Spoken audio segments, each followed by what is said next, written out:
latviešu tajā mūzikā, tautas mūzikā ir, piemēram, kur tad tu nu biji Āzīt mani? Visi zin, dziesmu, kur tad tu nu biji Āzīt mani, vai ne? Jā, tad.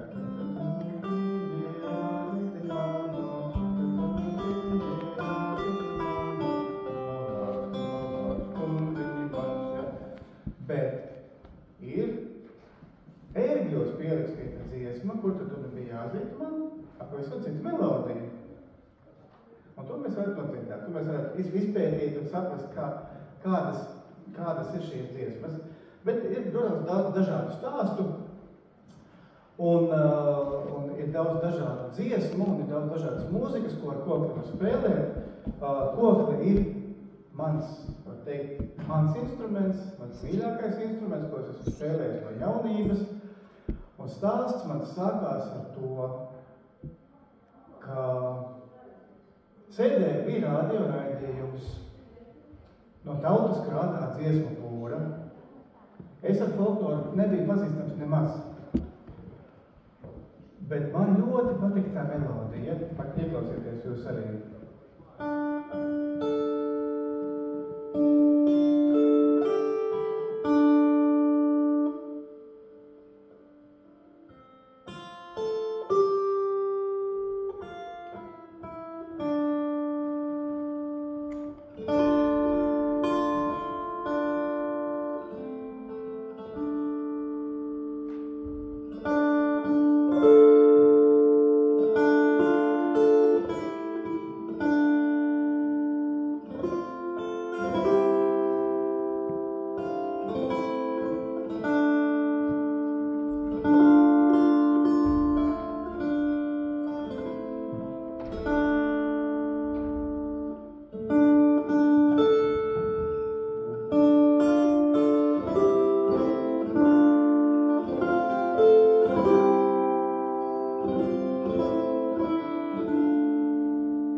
Manu sirdi uzrunāja, un es kā pusaudzis, kā jaunietis, 15 gadus vecs, es teicu, ka es gribu mācīties spēlēt kokli. Un tā tas mans ceļš sākās ar to. Un tad es sāku mācīties, pamazām iemācījos dažādas skaistas jaukas dziesmas, un atklāju, ka kokle ir vīriešu instruments. Senākos laikos spēlē koklis tikai vīrieši.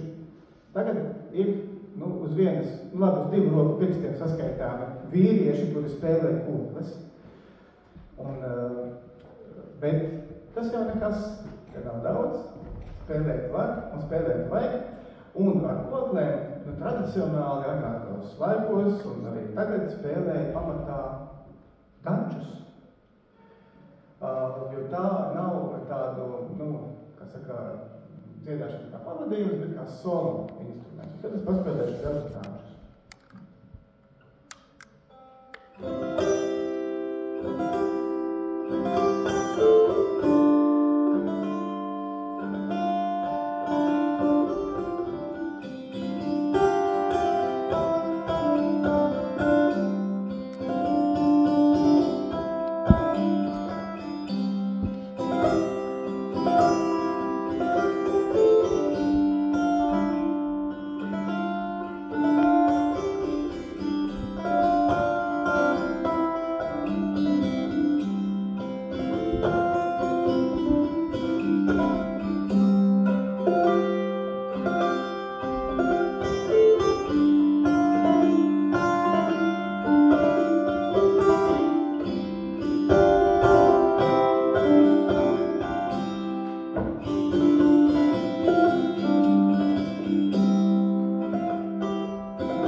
Un jūs arī dzirdējāt dažādus piesatienus, štrikus, kā var kokli izspēlēt. Protams, kokli ir, kā lai saka, tas koklis šarms ir tajā, ka tā ir ļoti klusa, tembrāli bagāta, un daudz, kas, diemžēl, no tās tembrālās bagātības tomēr pazūd elektrībā.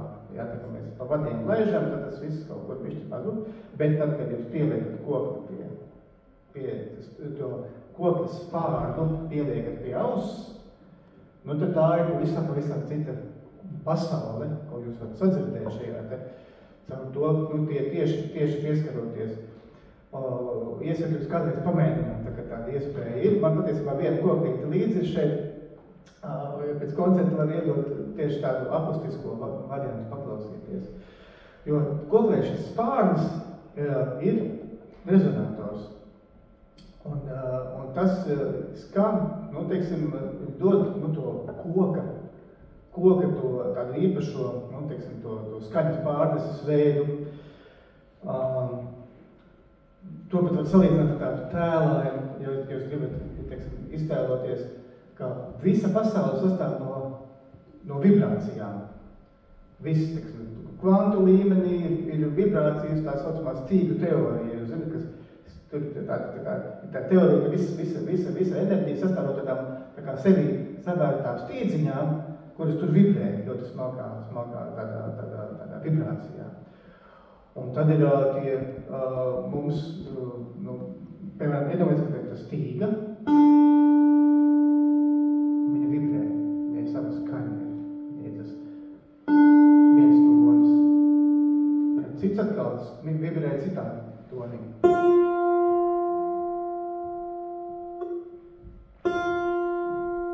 Un tagad tās abas skan kopā, tad ir un vēl ir.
Tā es iedomājos, ka tās mazās šūni, tie kvanti, viņi savstarpēji saskan, kurš varbūt ir tādā disonansē, šādi. Kurš ir harmoniski saskan. Un tā visā pasaule tādā veidā rodas. Un tad, protams, mums ir skaņas vibrācija, ko mēs saņemam caur gaisu. Bet, kas bija ļoti interesanti, viens maziņš neliels stāsts par līgo. Jūs zināt, kas ir līgo? Ar īso burtu I. Tas ir tāds pasaules liels projekts, zinātnisks projekts, kas ar lāzeru interferences gravitācijas viļņus pēta, kā mainās laiktelpa. Un izrādās, ka gravitācija notiek viļņi, ka tā laiktelpa arī līgojās. Mēs varam dziedāt mums līgoties, mums jāņuties, bet pasaulē to saprot ar šo gravitācijas viļņu pētīšanas projektu. Un tā mēs visi šie viļņi ir tik ļoti, var teikt, visaptveroši, tie paņem visu pasauli, un ko kokle kā instruments, tā ietver arī visu šo, un visu šos viļņus nes sevī un nes tālāk, un tā teikt, dod mums iespēju piedalīties tajā. Un tāpēc es nospēlēšu vēl vienu dziesmu par to, kā latvieša dvēsele un latvieša fantāzija var pieņemt šo te debesu notikumu atbalsojumu uz zemes, un kā to var izdzīvot. Paklausieties mitoloģisku dziesmu, stāstu par, jūs dzirdēsiet par to.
Tas ir par to mitoloģisko pusi,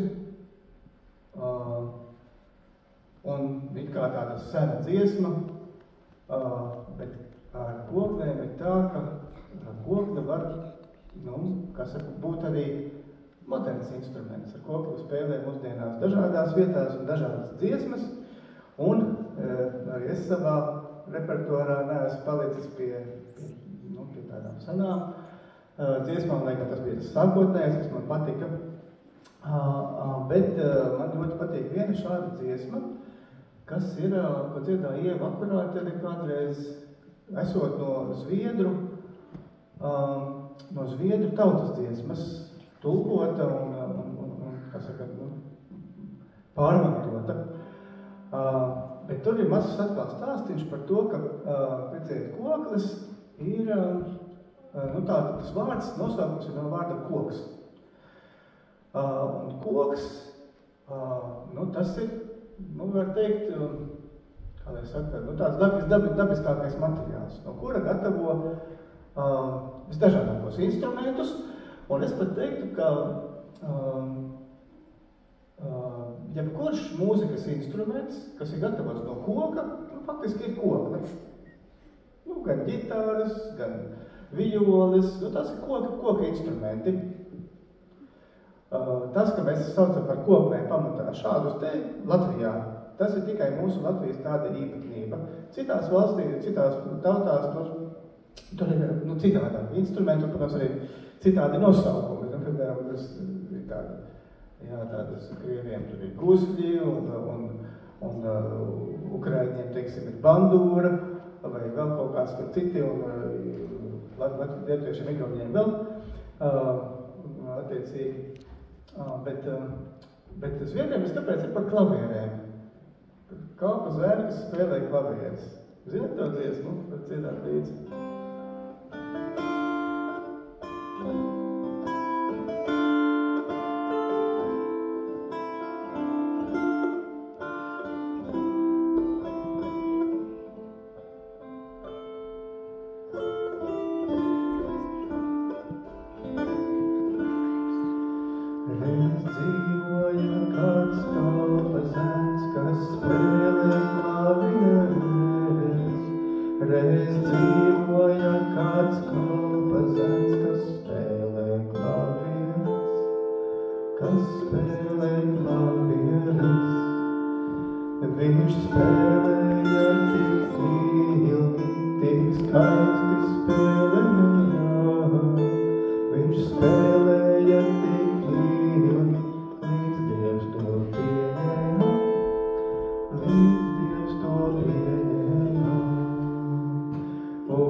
Skaists stāsts par zviedru koku, tā var teikt, zviedru klavierēm. Tālāk.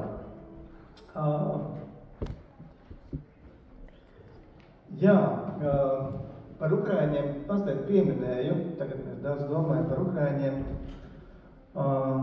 Kādreiz es vienreiz satiku Rīgā centrālajā stacijā kaut kādu vienu bariņu, Ukraiņu, puišu, jauniešu, meitenes laikam arī bija. Bet viņi bija atbraukuši uz kaut kādu pasākumu, dziedāt, spēlēt savas dziesmas. Un viņi man iemācīja, mēs apsēdāmies, es ar viņiem parunājos, un tāds kā jaunietis, un tas jau bija pirms daudziem gadiem. Un viņi man iemācīja vienu jauku dziesmu, un to es arī jums gribu nodziedāt tagad.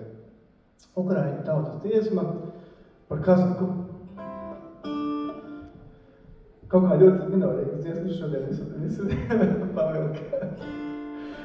Jihava kozaka za Dunaj, kozaka dziewczyny, praszczaj, koniku walojenki, nie sita gulaj. лучше было бы не ходити, лучше было бы не любити, а ще краще та й не знати, чим тепер забивать. Лучше было бы не ходити, лучше было бы не любити, а ще краще та й не знати, чим тепер забивать. Пастіха зачала, твоя дівчина плаче, як ти мене покидаєш, тільки подумай. Лучше было бы не ходити, лучше было бы не любити, а ще краще та й не знати, чим тепер забивати. Лучше было бы не ходити, лучше было бы не любити, а ще краще та й не знати, чим тепер забивати.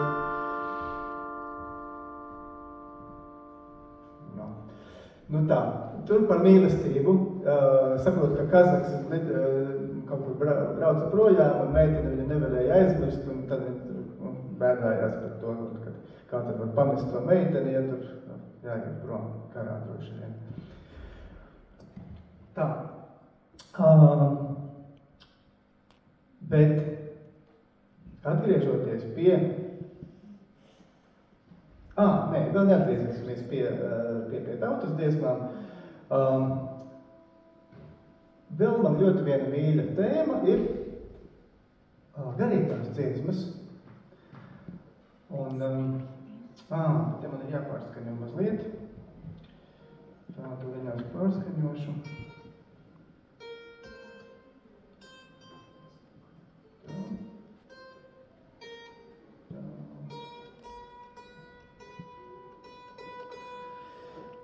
Jā. Tātad es ilgus gadus esmu spēlējis baznīcā, spēlējis dievkalpojumā, spēlējis katoļu misi, un arī slavēšanas dziesmas man ļoti patīk. Viena no tādām mīļākajām dziesmām ir šāda te, kurus, starp citus, esot sacerējusi viena sieviete, kuras satiku, viņa uzvārds bija Alilujeva, slavētāja. Jā.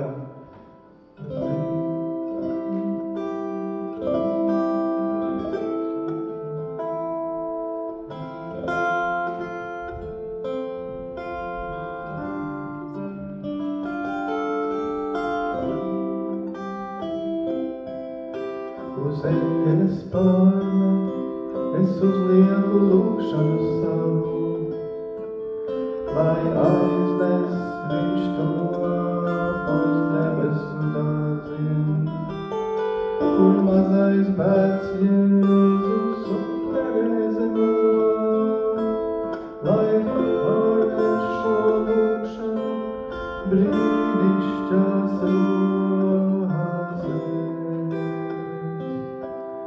lai nolīst pār zemi šāds brīnišķīgs lietus, lai nolīst pār zemi, lai nolīst pār zemi šāds brīnišķīgs lietus, lai nolīst pār zemi. Uz eļas pārna es uzlieku lūkšanu savu, lai aiznes viņš to uz debesu dārziem, kur mazais bērns Jēzus un Terēze mazā, lai pārvērš šo lūkšanu brīnišķās rozēs, lai nolīst pār zemi šāds brīnišķīgs lietus, lai nolīst pār zemi, lai nolīst pār zemi šāds brīnišķīgs lietus,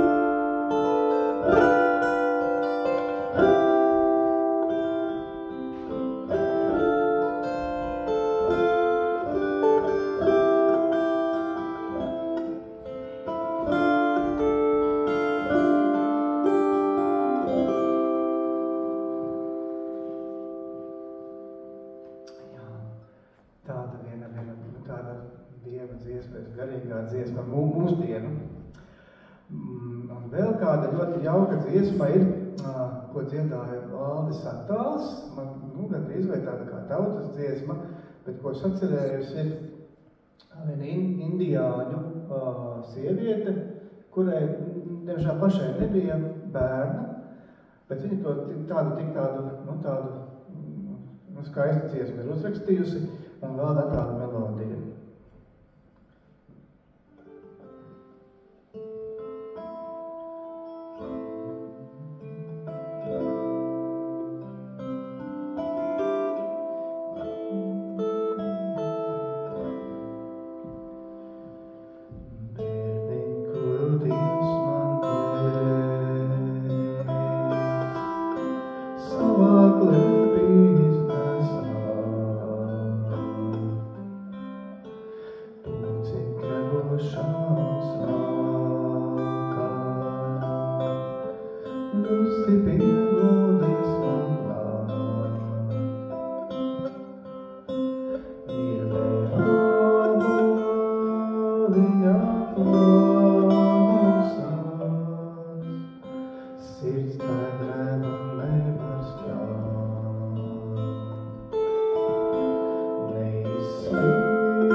Par šo dziesmu.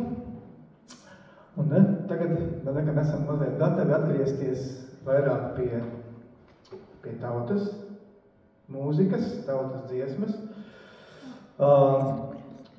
Šajā laikā, jau pēdējā diena gan ir pagājis, bet man ļoti gribas nodziedāt jums nospēlēt vienu dziesmu, līgumu dziesmu, līgotni.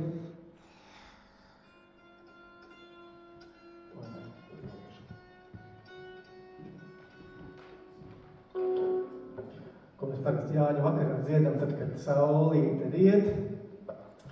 Tāds ļoti skaisti meditatīvas dziesmas.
Salve